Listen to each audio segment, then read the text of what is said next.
esa memoria desde el año pasado es auditada por una de las 4 grandes firmas internacionales que operan en el mundo y que, bueno, pues que valida de alguna forma los datos que aparecen ahí.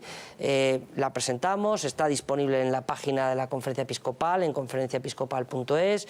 Este año incluso pues vamos a tirar aproximadamente 1,5 millones de folletos a través de los periódicos de tirada nacional para que cualquier persona pueda conocer los datos básicos de lo que supone la Iglesia en España. ¿Cómo viven en general los sacerdotes, los obispos, los religiosos? ¿Con qué dinero cuentan? Miren, pues yo creo que viven bien.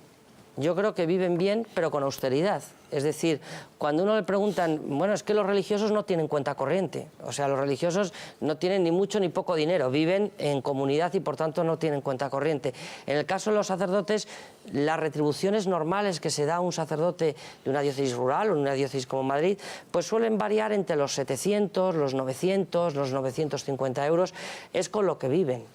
A un obispo, pues yo le pago 1.228 euros, es lo que cobra. Ese es su sueldo. Sí, quiero decir, yo le mando la transferencia a la diócesis, es la verdad, ¿no?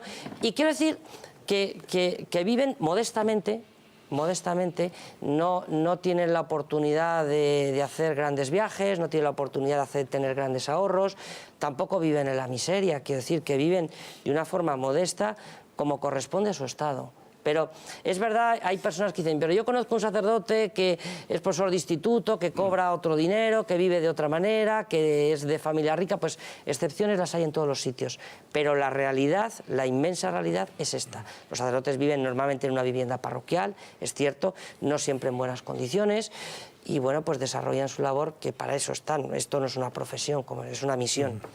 Se ha dicho y se ha hablado muchas veces también de lo que la Iglesia le ahorra al Estado, con su labor asistencial fundamentalmente, pero de otra perspectiva también, ¿no?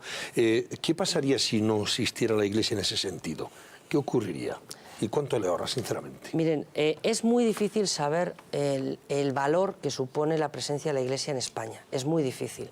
Hay que pensar que en la Iglesia ahora mismo hay 300.000 voluntarios, más de 70.000 en Cáritas, que están colaborando directamente con la gente. Hay 19.000 sacerdotes que en muchos pueblos donde no hay un asistente social, donde no hay ningún servicio social, están allí, un sacerdote a lo mejor mayor que está ayudando en muchos casos a bien morir a la gente. La inmensa labor que realizan las grandes órdenes religiosas, las misioneras de la caridad, las hijas de María, es decir, con la gente que nadie quiere. Es decir, estamos pensando en la inmensa labor que se realiza con niños en tutela de infancia, con mujeres víctimas de violencia, con ancianos, con personas discapacitados, en las cárceles, con moribundos. Estamos hablando de más de 3 millones de personas que han sido asistidas en los centros asistenciales de la Iglesia Católica. Estamos hablando de más de 2.400.000 comidas que se han repartido el año pasado. Bueno, a mucha gente que a lo mejor nos sorprendería de ver a la gente que va a los comedores sociales de la Iglesia Católica. Estamos hablando de 1,5 millones de chavales que están en los centros de adscripción católica cursando sus estudios. Por cierto, una plaza en un colegio concertado, según datos del Ministerio, no según los míos, pues le cuesta a la administración pública casi la mitad.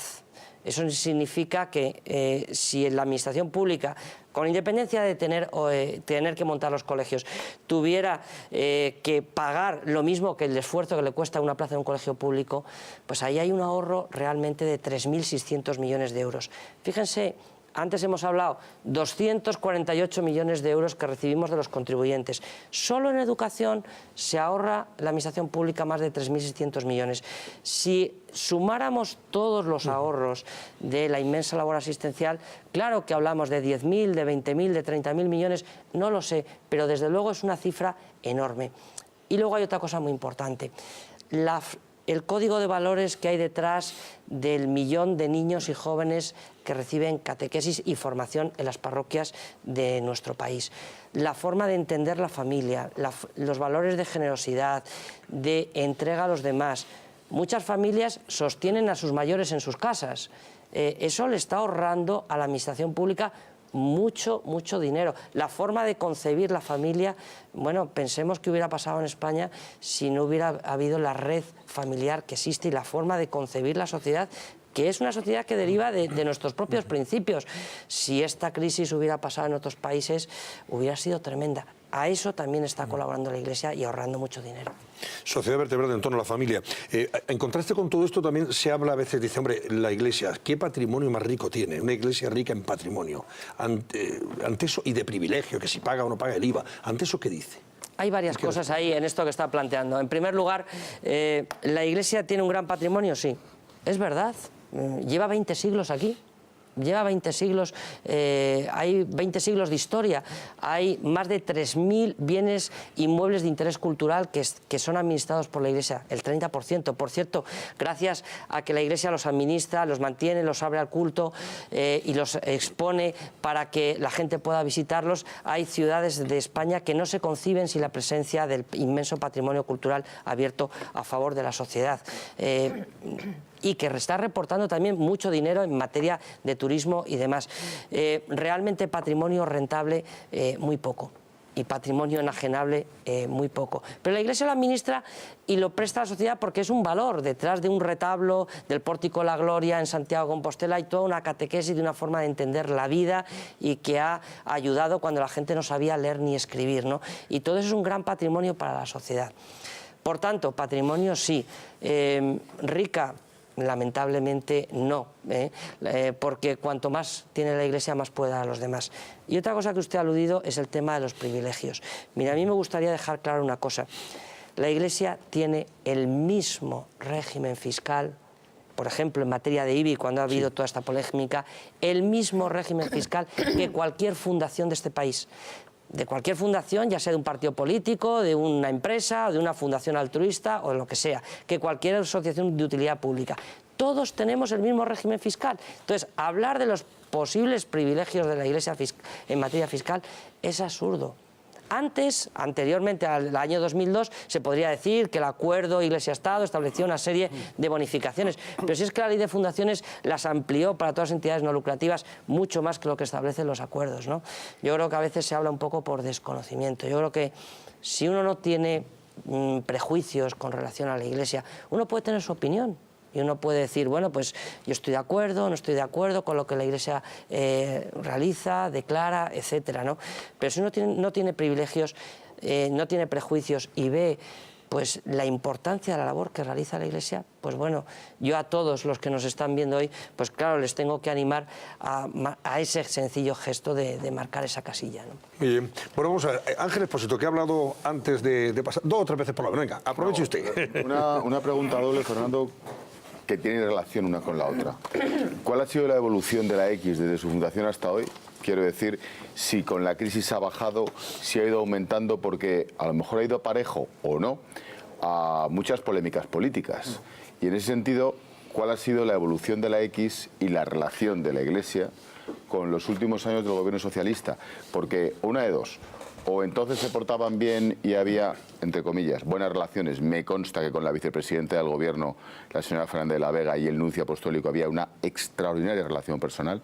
Pero entonces no entiendo cuál es la polémica de esa denuncia de los acuerdos, por ejemplo, de los últimos meses. Si esto es demagogia o es mucho chau chau y hay poco de realidad cuando gobiernan. Las dos cosas, evolución de la X y relación cuando ha gobernado el PSOE con el gobierno. Bueno, yo tengo que decir, yo en los 22 años que llevo en la Conferencia Episcopal me he relacionado con la administración pública con muchas legislaturas, desde la época de Felipe González, pasando por Aznar, por el señor Zapatero y ahora por el señor Rajoy.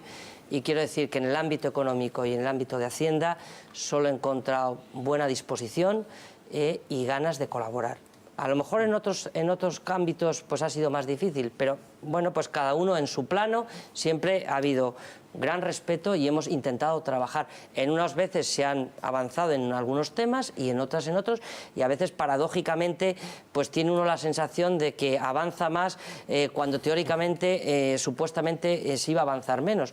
Yo quiero decir que las relaciones siempre han sido, en el ámbito económico y fiscal, han sido siempre correctas y adecuados.